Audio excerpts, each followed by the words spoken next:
pessoal, nós faremos agora análise do artigo intitulado A Escola Faz as Juventudes?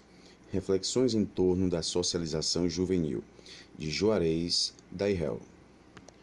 Como todo resumo de um artigo científico, nós encontramos aqui os objetivos deste trabalho, as suas características e também os resultados que são apresentados. Nós temos basicamente aqui uma abordagem da escola enquanto lugar que produz as juventudes. Logicamente, nós estamos tratando de um aspecto bastante complexo, que é a formação da juventude. Então a gente não pode reduzir ao universo escolar essa formação da juventude. Muito pelo contrário, nós vamos encontrar nesse texto que atualmente a escola se mostra descontextualizada frente às novas necessidades da juventude que se faz presente neste espaço formal de ensino. Veremos as modificações pelas quais tanto a sociedade quanto a escola passaram nas últimas décadas, as características dos jovens que estão presentes na escola e também outros conceitos como identidade, lugar social, desinstitucionalização do social e até mesmo o conceito de aluno. Nós já podemos adiantar aqui que uma das conclusões a qual o autor chega, é a de que a escola se tornou menos desigual, mas continua sendo injusta.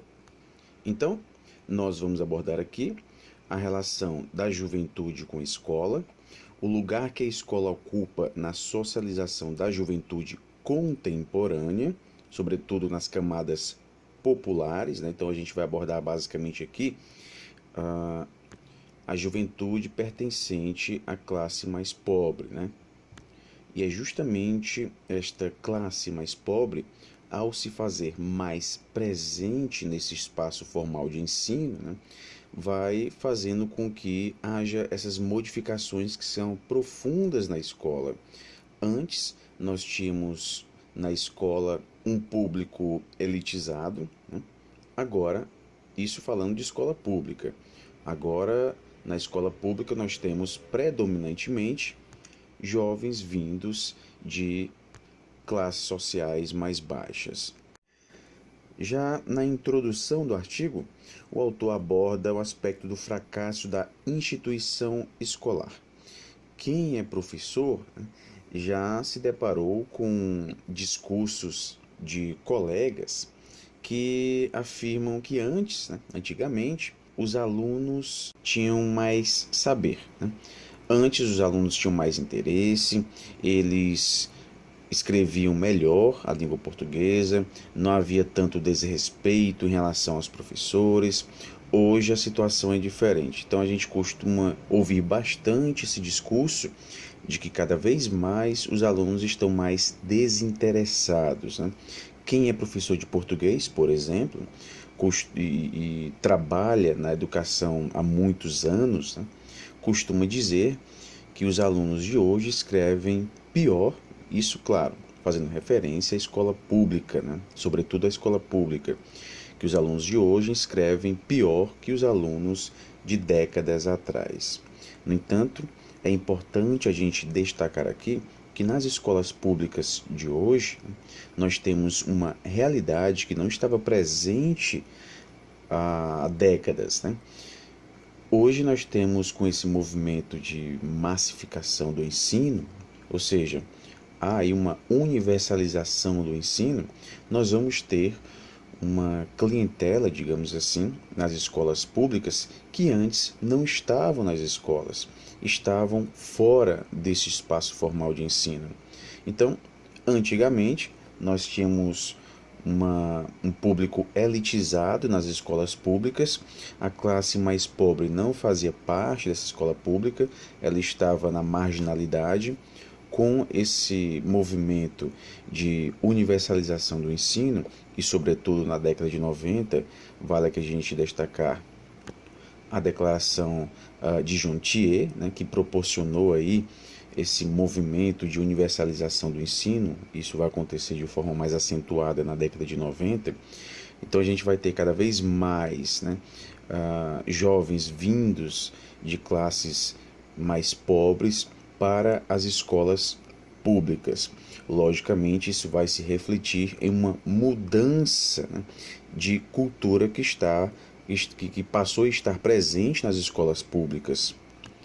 Não há como negar que jovens vindos de famílias de classe mais alta, né, vindos de famílias que pertencem à elite, costumam ter práticas de letramento em casa, né? Costumam ver os pais lendo, é comum os pais lerem para os seus filhos, e isso acaba sendo utilizado pelo próprio jovem, pela criança, né, ao ingressar na escola. Então ela já leva consigo esses conhecimentos das práticas de letramento para a escola, diferentemente do que ocorre geralmente com a classe social mais baixa. Esses jovens que pertencem a essa classe social mais baixa chegam com poucos conhecimentos de práticas de letramento na escola.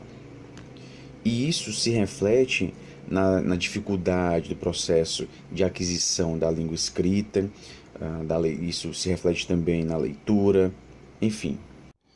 E isso também vai se refletir, né, em uma nova cultura que vai se fazer presente na escola.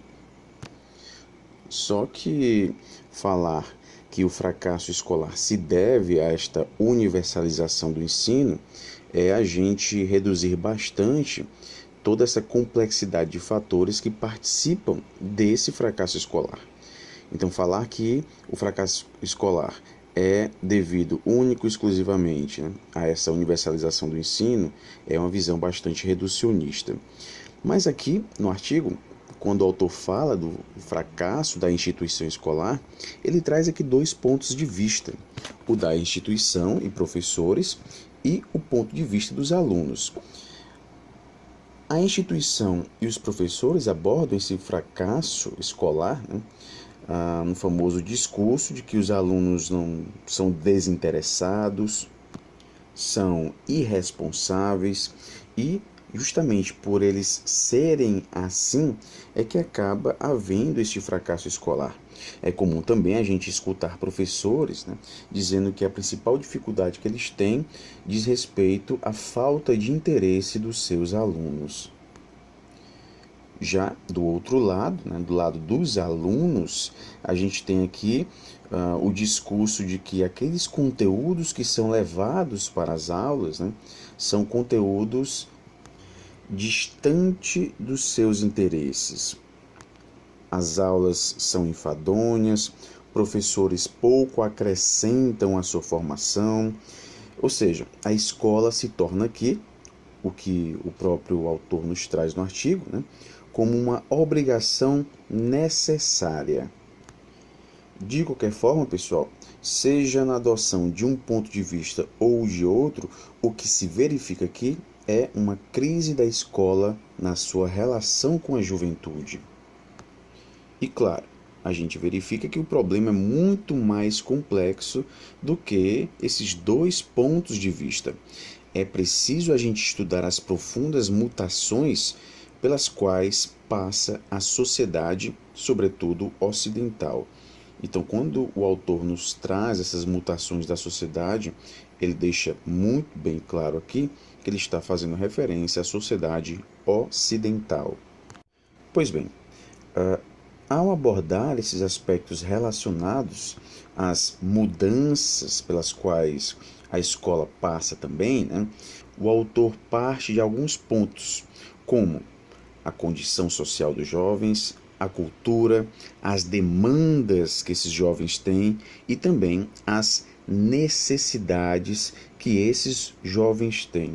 Então, para se analisar essas mutações que ocorrem, é de suma importância a gente considerar esses fatores: condição social, cultura, demandas e necessidade. Vale ressaltar mais uma vez que o autor aborda aqui os jovens principalmente os jovens mais pobres. No item intitulado A Condição Juvenil do Brasil, o autor nos traz uma nova condição, que diz respeito exatamente àquilo que nós falamos anteriormente, essa nova realidade que nós temos com a massificação da educação, né? essa universalização da educação. A gente tem cada vez mais jovens pertencentes às classes mais pobres na escola. E isso, de fato, né, representa uma diferença em relação às gerações anteriores. E é justamente essa diferença que traz essa nova condição, né? A condição juvenil do Brasil atualmente traz essa diferença em relação às gerações anteriores. E claro, essas diferenças elas refletem profundas transformações socioculturais. Outros aspectos também que participam da construção ou da constituição desta nova condição juvenil no Brasil são as mudanças no mundo do trabalho. Essas mudanças no mundo do trabalho trouxeram mais desemprego, trabalho precário. A gente pode até fazer referência aqui, né, ao modelo econômico, né, o modo de produção toyotista. Nós tivemos no início do século XX o Fordismo, né, que tinha como principal característica a acumulação. Então, a venda, né, o consumo, ele era definido pela própria produção. Então, consumia-se mais quando havia uma maior produção. Então, era consumido aquilo que era produzido. E o Fordismo também trouxe aqui a perspectiva do Taylorismo, né? Essa organização das fábricas foi muito influenciada pelo Taylorismo. Produzir mais rápido, né? Movimentos racionais dos trabalhadores. A gente pode até fazer uma referência ao famoso filme, né, Tempos Modernos, no qual nós percebemos muito bem a presença do Taylorismo no Fordismo. Agora, com a vinda do toyotismo, a gente tem mudanças profundas no mundo do trabalho. A gente viu que no Fordismo, o trabalhador, né, ele desenvolveu uma atividade específica, né? Havia uma especialização do trabalhador. Muitas vezes ele desempenhava uma mesma função ou o mesmo movimento, né? Isso é uma característica também do Taylorismo, né? Racionalizar os movimentos para produzir mais. Então, esse trabalhador que era especializado, ele de certa forma estava mais estável no seu trabalho, ele passa a ser um trabalhador multitarefa no toyotismo. Então, o toyotismo vai vir justamente com o enfraquecimento do Fordismo. Diferentemente do Fordismo, no toyotismo a gente tem uma acumulação flexível. Então, o ideal não é acumular muito, né? Só vai acumular aquilo que vai ser vendido. Então, a produção ela se dá de acordo com o consumo, diferentemente do Fordismo, né? O consumo ele se dava de acordo com a produção. Já no toyotismo, a produção se dá de acordo com o consumo. Daí a perspectiva da acumulação flexível, porque ela vai se modificar, né? Ela vai levar em consideração o próprio consumo.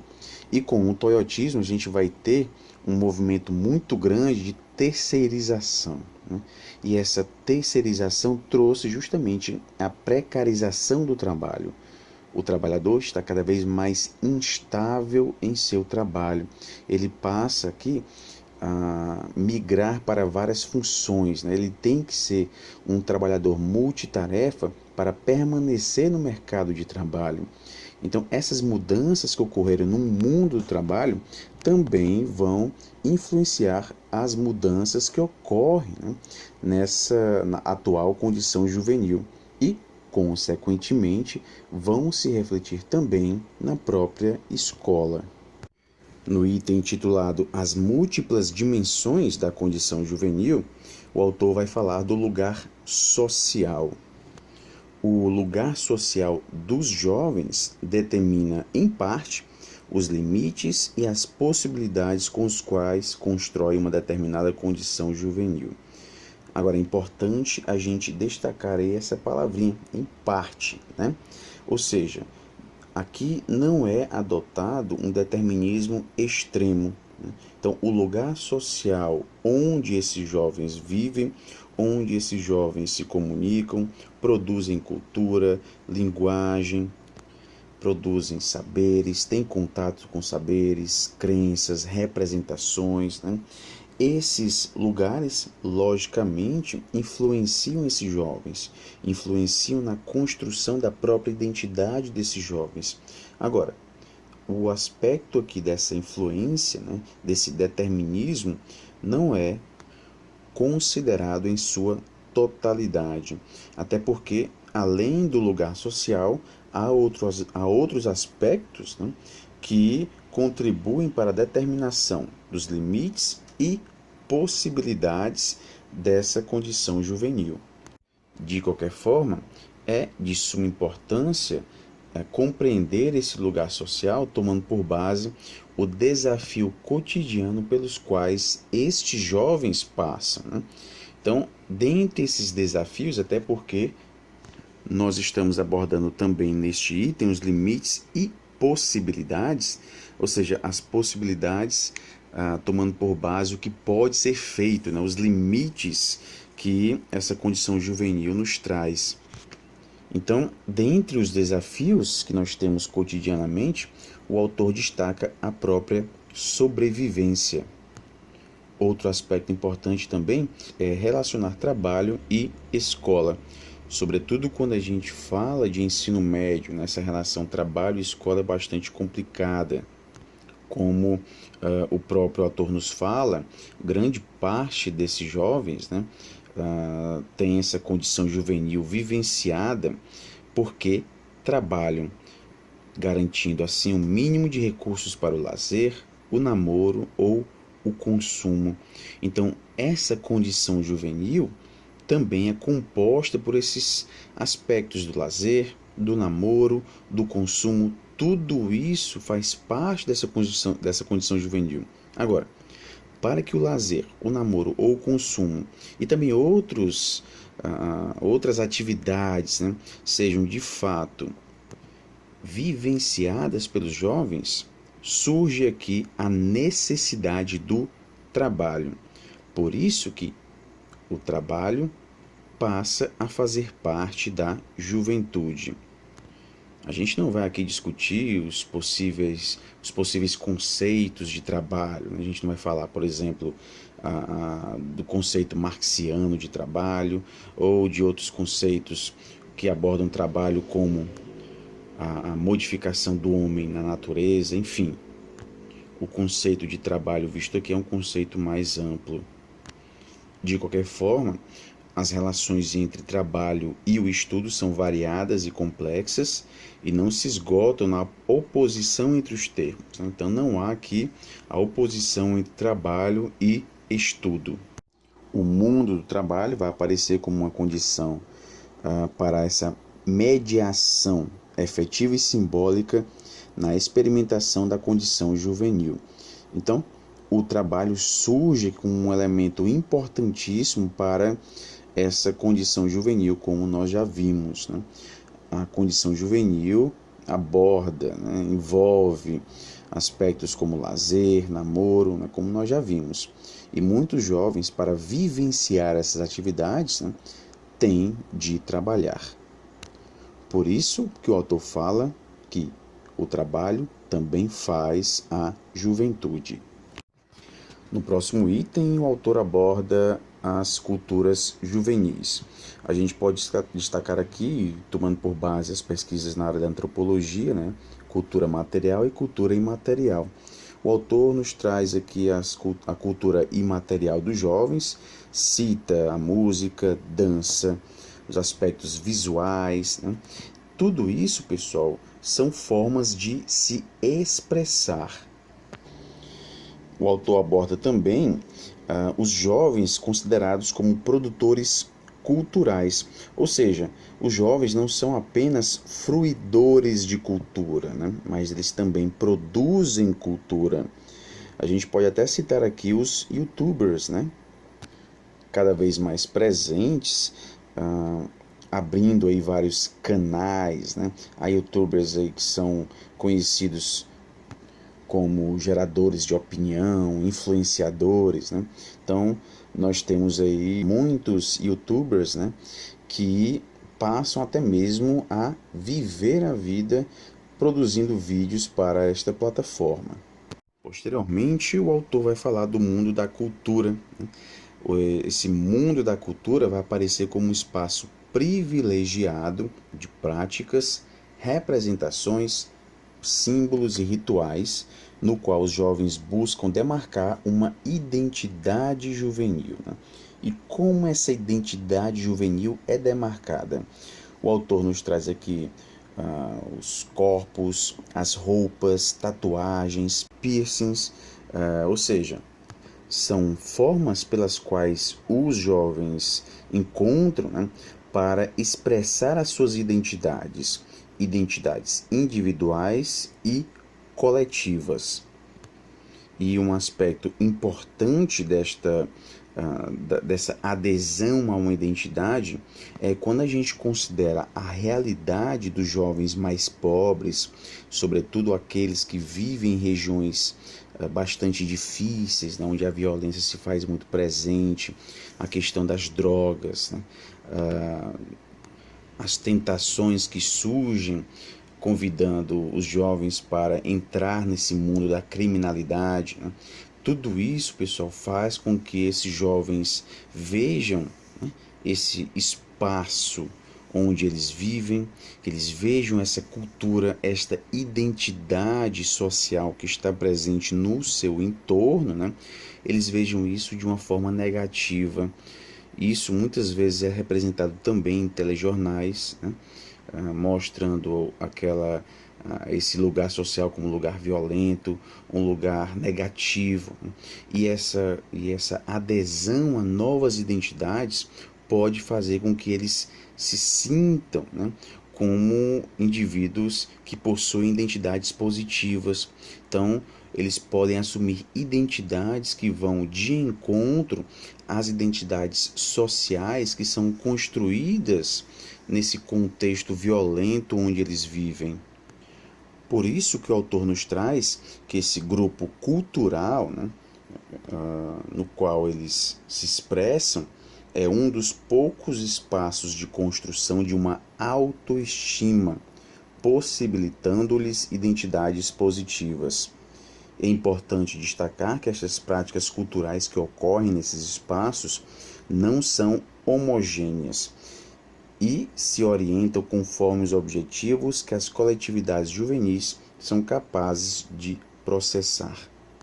Exemplificando, em torno de um mesmo estilo cultural, a gente pode ter práticas de delinquência, intolerância, agressividade, assim como neste mesmo espaço a gente pode encontrar práticas de fruição saudável do tempo, mobilização cidadã em torno da realização de ações solidárias. Então, essas culturas juvenis, elas não são homogêneas, elas são heterogêneas.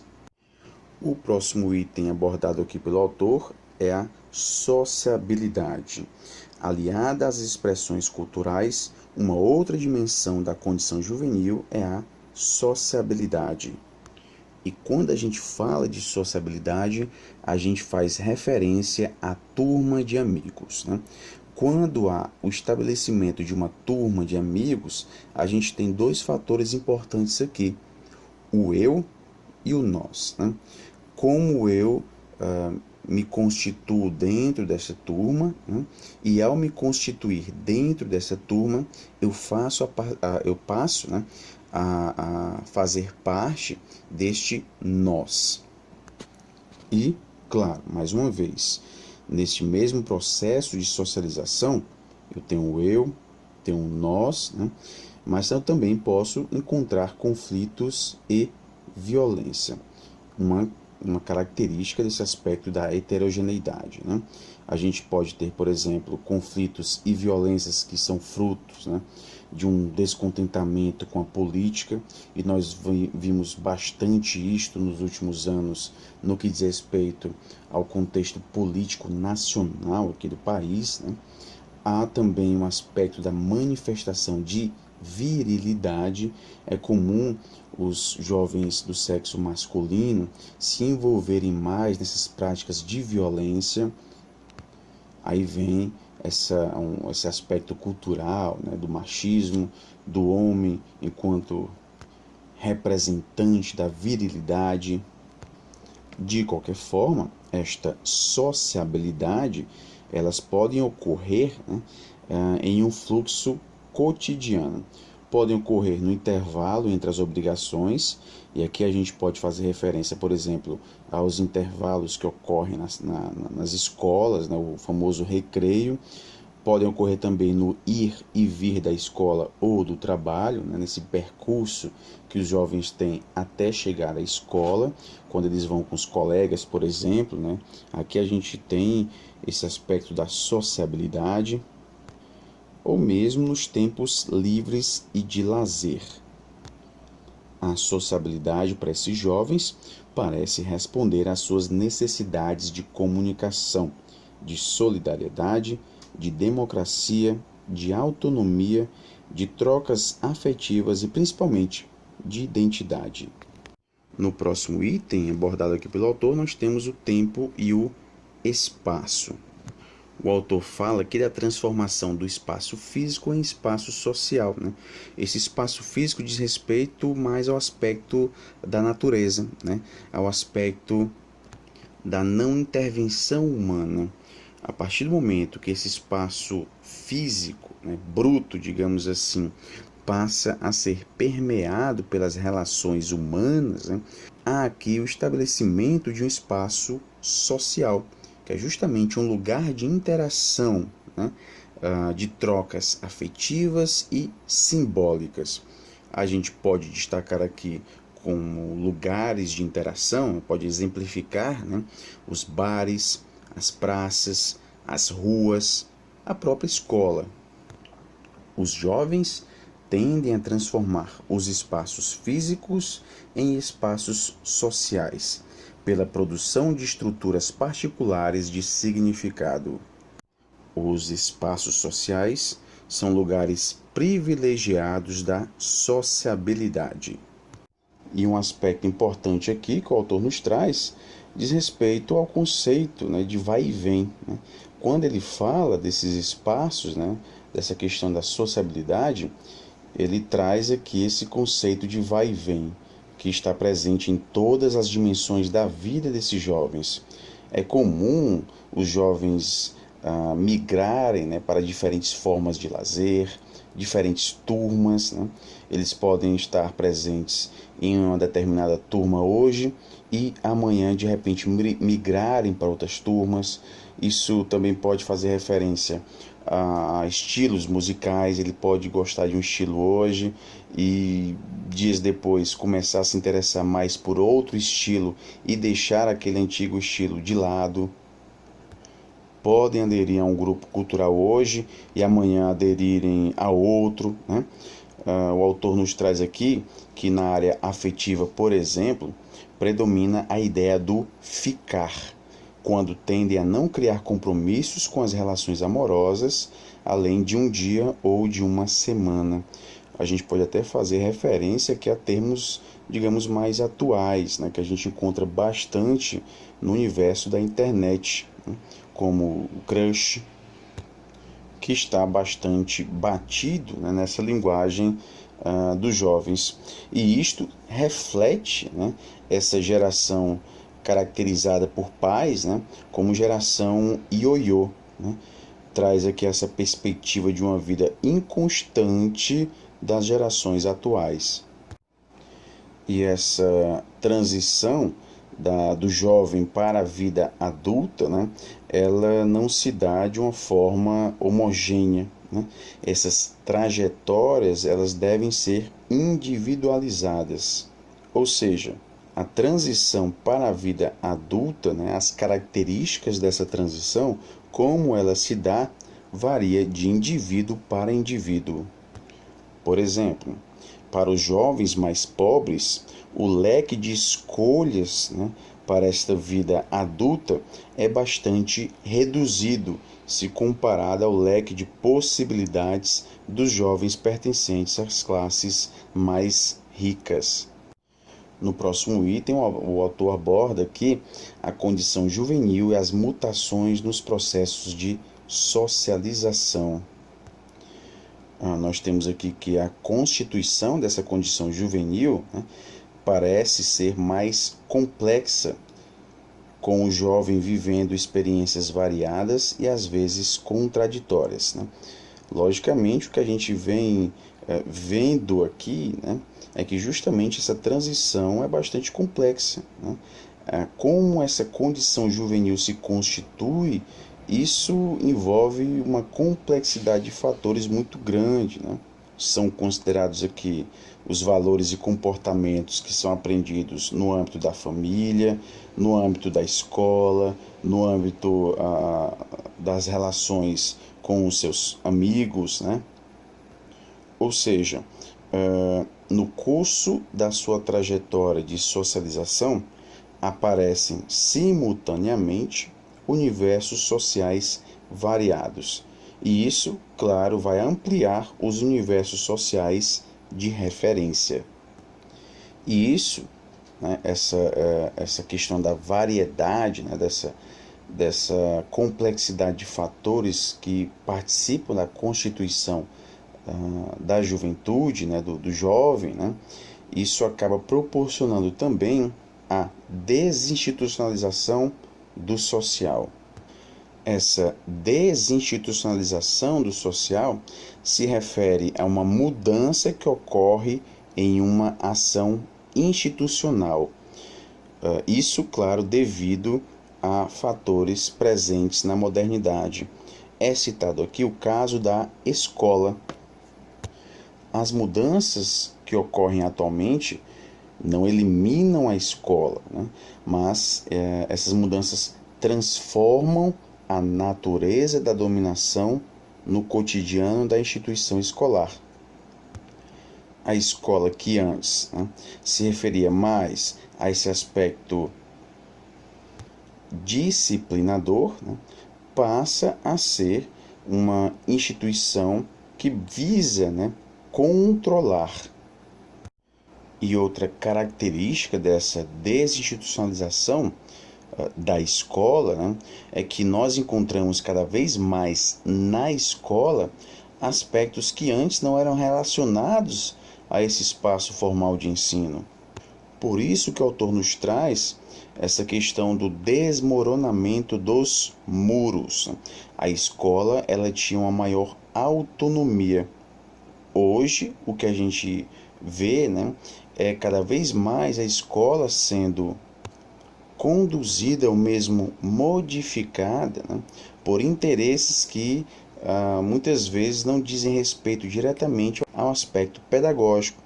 E isso vai ser retomado no próximo item, né, quando o autor fala o ruído dos muros da escola, um breve diagnóstico do ensino médio público.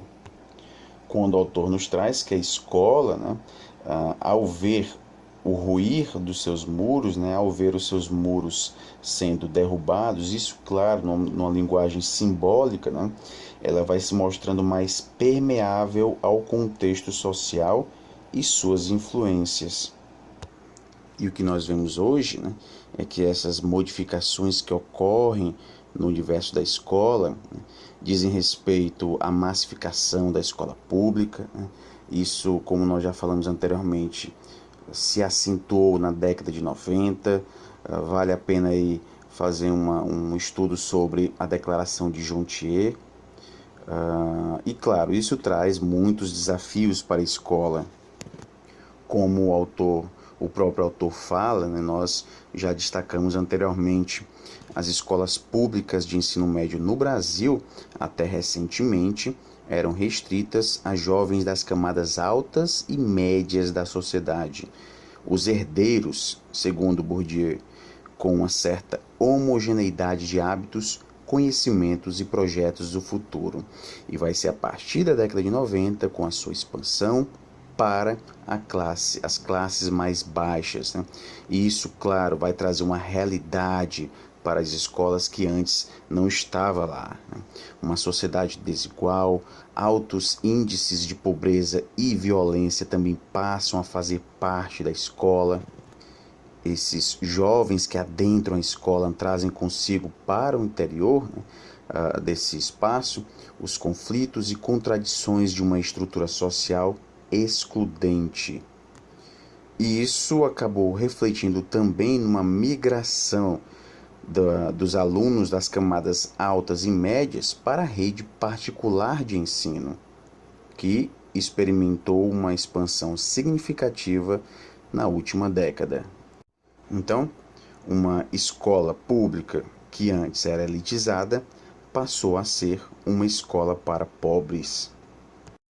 No próximo item, o autor aborda a escola faz as juventudes, né?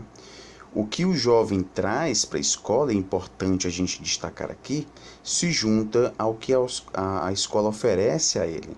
Então, quando há essa pergunta, a escola faz as juventudes, né? O autor não concorda que a escola faz as juventudes, né? É como se esse jovem que chegasse à escola fosse uma tábula rasa, não trouxesse nenhuma representação, nenhuma crença, nenhum saber, né, que vai se juntar a esse saber formal, esse saber científico, né? Então, de fato, essa juventude não é constituída pela escola, exclusivamente pela escola, né? Agora a gente não pode negar que a escola participa sim da constituição dessa juventude, mesmo que de forma bastante reduzida, como o autor nos traz, né? Essa escola atualmente ela não está de acordo com os interesses dos jovens, né? Ela não representa, né, tudo aquilo que esses jovens precisam, ou seja, ela está desatualizada, e também uma escola que continua com as injustiças. Nesse cotidiano escolar, os jovens convivem com uma complexa trama de relações sociais entre os sujeitos envolvidos. Então, há aqui nesse espaço, né, relações sociais entre alunos, professores, funcionários, pais, né, e isso também constitui as juventudes. Por isso que essa realidade escolar, né, é vista pelo autor como um local de construção social. Com a desinstitucionalização e o consequente ruir dos muros da instituição escolar, há uma mutação nesse processo. A escola é invadida pela vida juvenil, com seus looks, pelas grifes, pelo comércio de artigos juvenis, constituindo-se como um espaço também para os amores, as amizades, gostos e distinções de todo tipo. O tornar-se aluno já não significa tanto a submissão a modelos prévios, ao contrário, consiste em construir sua experiência como tal e atribuir um sentido a este trabalho. E aqui é um aspecto também bastante complexo, né? Esse jovem pobre passa a ser visto como um aluno, né? Então, há uma transição aqui do jovem pobre a aluno. E isso, claro, é complexo e reflete a quebra de fronteiras da instituição escolar, pois esses jovens pobres estão cada vez mais transpondo os muros da escola, trazendo suas experiências e novos desafios. Esse aluno, né, o termo aluno, é visto aqui como uma construção histórica, construída no contexto de uma determinada forma escolar, em torno da qual veio se formando toda uma ordem social, na qual se desempenham determinados papéis e se conforma um modo de vida específico. Então, há aqui essa transição do jovem para aluno. E isso se torna ainda mais complexo quando esse jovem é um jovem pobre. Posteriormente, o autor vai falar aqui das tensões que ocorrem na sala de aula, né? Na sala de aula nós temos relações de alianças e conflitos. Então nós temos relações de alianças e conflitos entre os alunos, entre alunos e professores, né? E essa relação professor e aluno também teve mudanças profundas, né? Esse papel social do professor enquanto um ser com autoridade, né? Que tem aqui o domínio desse fluxo da relação de poder, então o poder se dá do professor para o aluno, né? Então essa questão da autoridade também sofreu mudanças profundas, né? A autoridade do professor, que antes era vista como natural e óbvia, passa a ser então como um objeto de conquista na atual educação no país. Ou seja, o professor atualmente tem de construir a sua legitimidade enquanto professor, né, para poder agir com autoridade, né, uma autoridade que é característico desta função social que é a função de professor. A tensão que ocorre entre aluno e professor também pode ocorrer entre aluno e o próprio conteúdo que é ministrado nas aulas, né? E é importante destacar aqui que esta relação, ela também é uma relação que pode ser considerada como individual, ou seja, ela varia de indivíduo para indivíduo, dependendo da forma como cada um elabora o seu estatuto como aluno, então dependendo da forma como esse jovem se considera como aluno, a gente vai ter aqui uma capacidade maior ou menor de atribuir sentido àquilo que lhe é ensinado. E isso, de fato, é uma condição essencial para a aprendizagem, né? Que o aluno veja aquele conteúdo como algo que é significativo para ele. E essa tensão, como o próprio autor nos traz, né, manifesta em diferentes dimensões, como, por exemplo, na participação ou mesmo passividade dos alunos, quando os alunos participam mais ou quando os alunos são mais passivos, né, nas aulas. Isso reflete como eles se veem como alunos. A questão também do interesse ou desinteresse desses alunos. Isso é uma expressão mais clara da forma como cada um elabora a tensão entre ser jovem e ser aluno. E o autor nos traz a relação dos jovens pobres com a escola expressa uma nova forma de desigualdade social que implica o esgotamento das possibilidades de mobilidade social para grandes parcelas da população e novas formas de dominação. Neste caso, a sociedade joga sobre o jovem a responsabilidade de ser mestre de si mesmo. E é interessante aqui porque o jovem, né, ele é visto como alguém que é dominado, né? Ou seja, é preciso dominar esse jovem e ao mesmo tempo falar para esse jovem ser o mestre da sua identidade. Então é como se houvesse aqui uma espécie de contradição, né? Eu peço para que esse jovem seja autônomo, né? Seja o mestre da sua identidade, ao mesmo tempo em que eu estou dominando esse jovem. No próximo item, o autor traz aqui a busca de novos caminhos, reflexões e problematizações, né? O autor diz que a escola não é uma instituição estática. Isso chega a ser óbvio, né? Porque nós já vimos que a escola passa por transformações profundas. Então, se a escola passa por transformações, né, isso reflete o seu aspecto instável, né, não estático. Agora, claro, né, há características que permanecem e há características que vão dando lugar a outras características. De qualquer forma, este espaço é um palco de tensões entre propostas inovadoras e tendências imobilistas, né? Essas tendências imobilistas fazem referência exatamente à própria tradição. O autor diz que há no Brasil uma proliferação na implantação de novas propostas político-pedagógicas para os sistemas oficiais de ensino, principalmente no que diz respeito aos jovens, né? essas propostas político-pedagógicas são abordadas de forma variada, né, de formas diferentes, isso de acordo com as escolas. Ou seja, em algumas escolas, por exemplo, essas propostas se refletem em práticas que são desenvolvidas no recreio ou mesmo em atividades extraescolares, né? Ou seja, é como se aquilo que diz respeito ao universo dos jovens não pudesse ser alvo do próprio ensino formal, tivesse de ser visto como algo diferente, né? Algo que é extraescolar.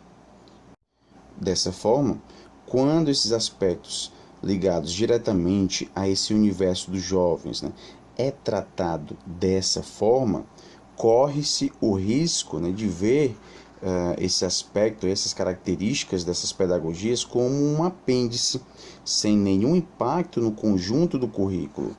Ou seja, é como se fosse algo fora do currículo, né?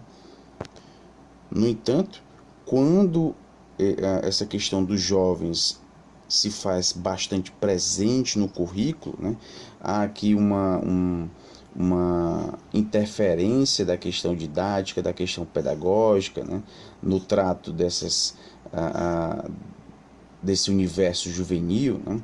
Corre-se o risco de tratar esse universo juvenil de uma forma artificial, ou seja, não natural.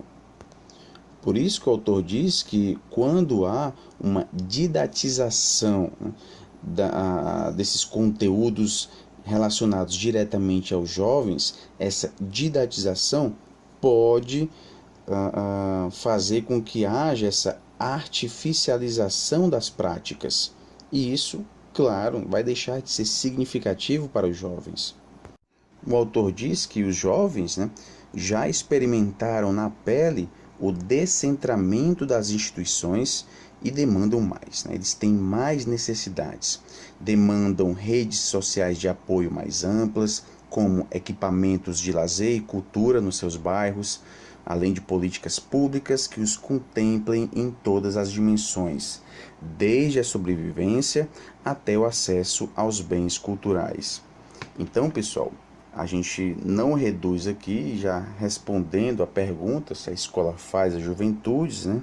O que faz as juventudes não é a escola, ou pelo menos não se reduz, né, ao que é visto na escola. Há muitos outros fatores que participam da constituição dessas juventudes. E finalizando, o autor nos traz: para grande parte da juventude brasileira, aquela que de alguma forma foi excluída antes de concluir o ensino básico, parece que a experiência escolar pouco contribuiu e contribui na constituição da sua condição juvenil, a não ser pelas lembranças negativas, ou, o que é também comum, pela sensação de incapacidade, atribuindo a si mesmos a culpa pelo fracasso escolar, com um sentimento que vai minando a autoestima. E é interessante, pessoal, que o autor nos trouxe aqui a questão da massificação do ensino, dessa universalização do ensino. Talvez fosse até interessante ele também abordar a importância da manutenção desses jovens, né? Ou seja, não basta a gente universalizar ensino, é importante que a gente crie condições para que esse jovem permaneça na escola. Então, eu acredito que houve, ou seria até mais rico este artigo, se o autor tivesse aqui abordado esse aspecto da manutenção desses jovens. E isso também está na LDB, né? O objetivo não é apenas universalizar o ensino, mas gerar condições para que esse jovem permaneça na escola. E atualmente não é isso que está ocorrendo, né? Esses jovens muitas vezes têm de deixar a escola para assumir o trabalho, por exemplo. Nós vimos isso aqui neste artigo, né? E não basta a gente ir muito longe para verificar que essa manutenção no ensino é um aspecto bastante crítico, né? Quem é professor da educação básica, sobretudo do ensino fundamental, percebe nas escolas, isso em escolas públicas, né? Percebe nas escolas um número maior de turmas por exemplo, de sextos anos, né, maior que as turmas de nonos anos. Se não houvesse nenhum abandono, evasão, enfim, né, se não houvesse nada disso, o número de turmas deveria ser o mesmo, mas não é isso que ocorre. É comum a gente ter nas escolas 7 turmas de sextos anos e apenas 2 ou 3 turmas de nonos anos, né? E isso reflete o quê? Reflete que muitos desses alunos que estão nos sextos anos não vão chegar aos nonos. E até mesmo esses alunos dos nonos anos, alguns deles não vão chegar no ensino médio. E muitos poucos, né, vão chegar até o ensino superior. Essa é uma forma bem básica, né, de a gente perceber bem como essa manutenção no ensino, né, essa garantia de permanência no ensino, ela não está sendo de fato efetivada. O autor nos diz que a escola perdeu o monopólio da socialização dos jovens, que vem ocorrendo em múltiplos espaços e tempos, principalmente naqueles intersticiais dominados pela sociabilidade, como foi visto aqui. E se a escola se tornou menos desigual, ela continua sendo injusta. Por que essa escola continua sendo injusta? Porque é como se ela tivesse fechado os olhos para as mudanças que ocorreram, né, na sociedade. É como se ela quisesse utilizar as mesmas práticas de tempos atrás com essa nova realidade, que é diferente. Eu não posso ter a mesma prática no ensino de sociologia, no ensino de língua portuguesa, com jovens vindos da classe mais pobre, né? Eu não posso ter a mesma prática com aquela que eu tinha com jovens vindos, né, de classes mais altas. Por quê? Porque esses alunos que vêm das classes mais pobres vêm com uma defasagem maior, principalmente no que diz respeito, né, à língua formal, né, a escrita, a leitura. Então, há aqui uma atenção maior que deve ser dada a esses jovens. E quando eu não faço isso, né, eu estou sendo injusto. Tratar de maneira igual, né, aqueles que são desiguais, isso considerando aqui o aspecto social, né, o aspecto socioeconômico, né, tratar igualmente aqueles que são desiguais, isto é uma injustiça. Então, né, se a escola se tornou menos desigual, ou seja, eu tenho aqui uma homogeneidade maior na escola, né, porque eu tenho uma vinda maior de jovens das classes mais pobres, então essa escola está menos desigual. No entanto, dentro desse espaço, eu vou me deparar com injustiças, né? com as mesmas práticas utilizadas há tempos. Né? E é o que o autor nos fala. Os profissionais continuam lidando com os jovens com os mesmos parâmetros consagrados por uma cultura escolar construída em outro contexto. E nós finalizamos aqui a análise deste artigo, né, que foi publicado em 2007. Um grande abraço e bons estudos.